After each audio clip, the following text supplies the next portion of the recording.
Hey everybody, we are North. I'm Kevin, this is Jeff, Sion, and Joel.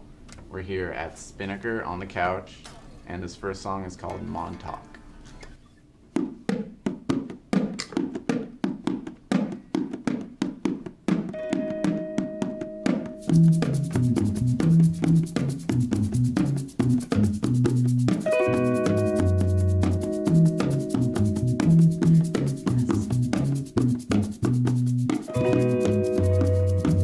Lose my words, lose my thoughts, and lose my dreams.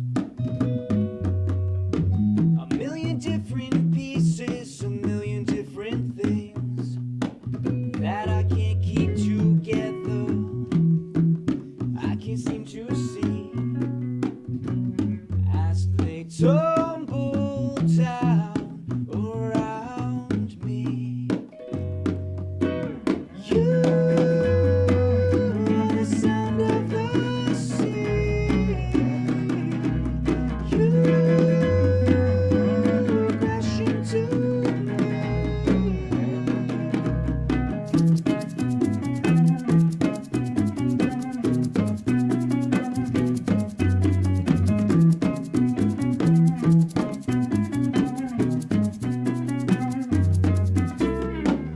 'Cause this world, it keeps trying to pull me down,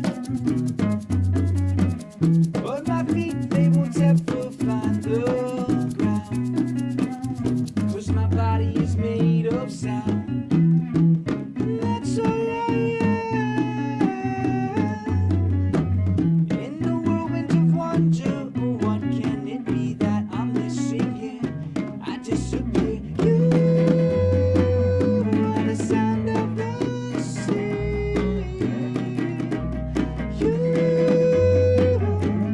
crash into me. You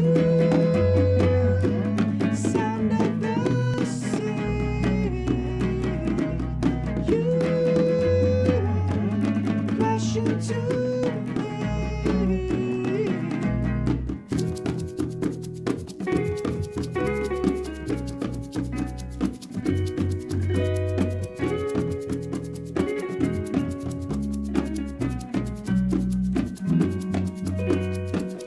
When the tide goes out for the last time, the shipwrecks be waiting for us, and the bones of the earth will shine bright. I swear there'll be nothing left when the tide goes out for the last time. I'll take you for one last ride over hills past Bermuda. You will find the plains that never go. You are the sound of the sea. You crash into me. You sound of the sea. You crash into me.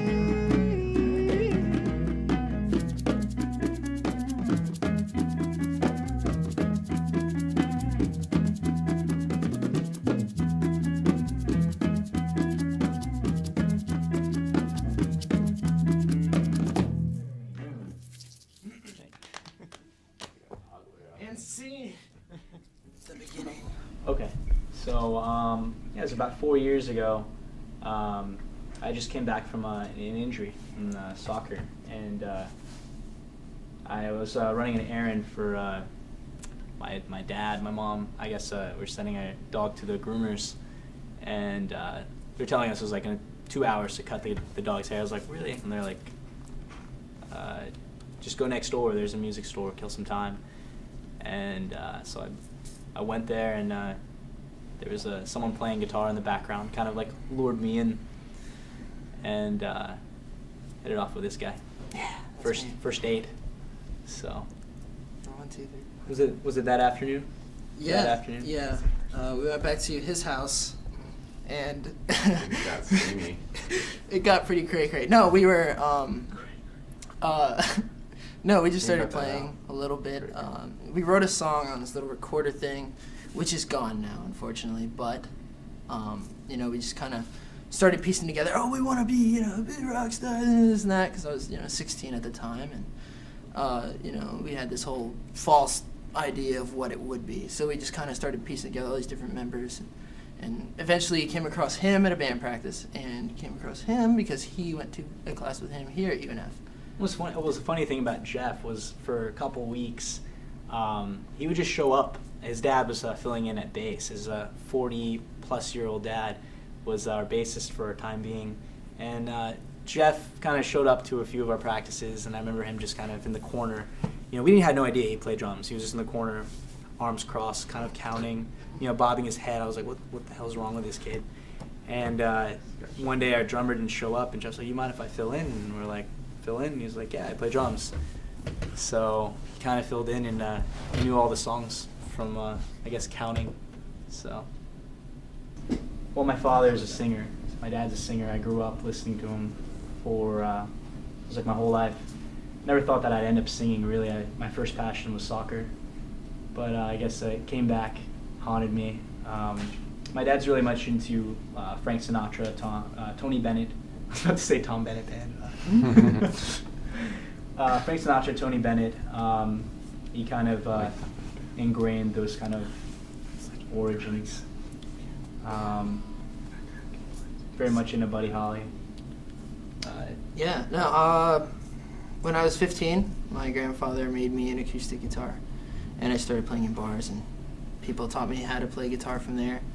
And I'm 20 years old now, so in between then and now, I just picked up a bunch of different influences from people that I meet, things like that. Really nothing too interesting. My dad was in bands all my life, so I just listened to him in my whole childhood and just decided to pick up drums. But it wasn't until I saw the movie That Thing You Do that really made me want to know I wanted to be in a rock band for the rest of my life. I played violin when I was a kid, then I started playing the upright bass in orchestra in middle school and high school, and then transitioned to jazz band and started playing electric bass, and that's about it as far as background. We have dreams, aspirations, unrealistic ones and realistic ones. Right now we're just, since half of the band are in college, we're also still trying to finish school and decide what we're going to do with our bio degrees. But musically speaking, we want to tour. Our manager is planning on having us tour extensively up north. I think our reception up north is, every time we go up there, people seem to really like us. West Coast is really nice too, but I think we're focused on, going all the way to New York. An unrealistic dream that our manager mentioned is to go to England and to stay there. So yeah, it's like 3 years ago. My dream was to be on just have an album, and and then last year it was like I'll never be able to write the music that I wrote now, like the Rocky heavy stuff. I never thought I could do that, and now it's like. And I know that seems small, but to me that's like a huge thing. It's always been my goal. It's always been about music. So we got to start somewhere, and if that means hopping on a little tour, hopping in a little festival or opening. Yeah, we just, I don't mean to cut you off. I'm sorry. No, we just recently played. Live Nation just flew us out to Chicago not so long ago for one of our songs. They were like, oh, we dig it. So they flew us out there. We played House of Blues in Chicago, and it was all paid for, and it was all taken care of, and that felt awesome because it's a blessing because 4 years ago we didn't think that it was just him and I just in a room. Yeah, we didn't think that we could actually do anything or get lucky. I guess. I don't think anybody would appreciate it, and then would like it the way I do. So it's cool. It's definitely a blessing that people can listen to a song of ours and be like, "Hey, we really like it." That's great. Well, Salad Days was that was our first album, and I was going through a lot heartbreak wise. I felt kind of selfish writing about those things, and my bandmates were like, they all wanted to put in something else into it, but I guess that was all that was inspiring me at the time to write. It was just kind of like a coming of age thing, the beginning, the end, the after effects of that. The new EP that we just released this year, Voyager, is more eclectic. There's more diversity. It's just exploring new ground.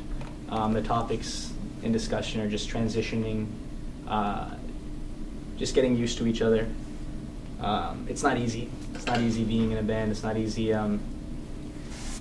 having a routine. And I think that's Voyager also had an impact on that. I mean, you don't meet up like, hey, let's meet up and let's write a song, or let's meet up and jam. You know, a lot of these things are explorative, you know, based solely on emotion. So it's kind of, I feel with Voyager, we're more honest.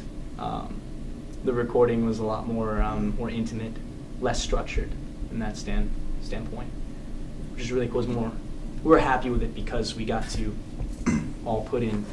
Yeah, so some of those anxieties from, kind of being forced to do something in a certain amount of time weren't necessarily there for this EP, and we could feel it. We and it sounds a little bit freer and looser, and everything that's in there is on purpose. It wasn't like, well, that would be cool, let's just put that in there. It's like, everything was well thought out and detailed, and everything means something, and that means a lot to me.